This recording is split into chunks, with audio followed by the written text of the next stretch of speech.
જય શ્રી કૃષ્ણ. જય હો, મંગલમય હો. અધ્યાત્મ માનો તો સમજવું બહુ સહેલું છે. અધિક આત્મા પાસે જવું તે અધ્યાત્મ, અને એને સમજવા દ્રષ્ટાંતની જરૂર પડે. કારણ કે પૃથ્વીના કણ કણમાં અધ્યાત્મ એટલે ફિલોસોફી ભરેલી છે. આપણે બધા જ વાર્તાના રૂપમાં જ સાંભળવા ટેવાયેલા છીએ અને વાર્તાઓ જ સાંભળીએ છીએ બધી વાતોને. પણ દરેકમાં તત્વ સત્વ ભરેલા હોય છે. જેમ દૂધમાં દહીં નાખીને મથવામાં આવે તો માખણ નીકળે, માખણને તાવીએ તો ઘી બને. પણ ઘીને પાછું માખણ કે દહીં નહીં બનાવી શકાય. તેમ એકવાર તત્વ સમજાઈ જાય, સત્વ સમજાઈ જાય તો એ સીધું આત્મા સુધી ન ભૂલાય તેવી સ્મૃતિ બની જાય. અને તે જ તો અધ્યાત્મ.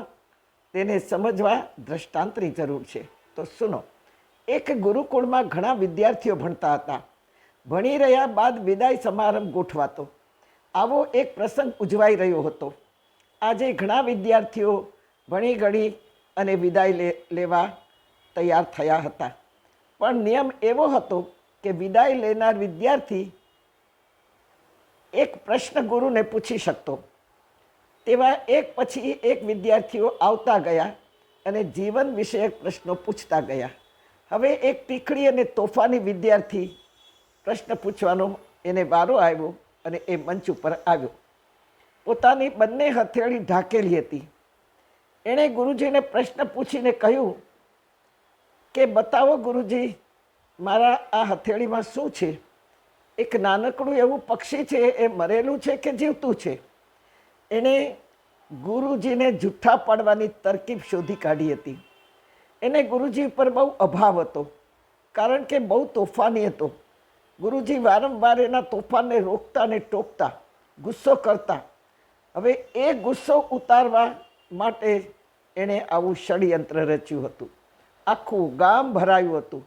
મોટું વિદાય સંમેલન હતું. ગુરુએ કહ્યું, આવ બેટા. વિદ્યાર્થી બોલ્યો, મારો પ્રશ્ન છે કે મારી હથેળીમાં એક તાજું જન્મેલું પંખી છે. કહો, એ જીવે છે કે મરેલું છે?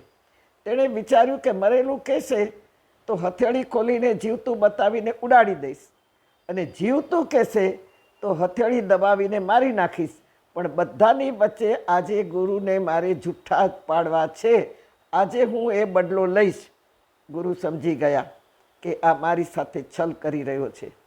તેમણે કહ્યું, બેટા, તારા હાથમાં જે છે પંખી, તું ધારે તો એને ઉડાડી શકે છે અને ધારે તો મારી શકે છે.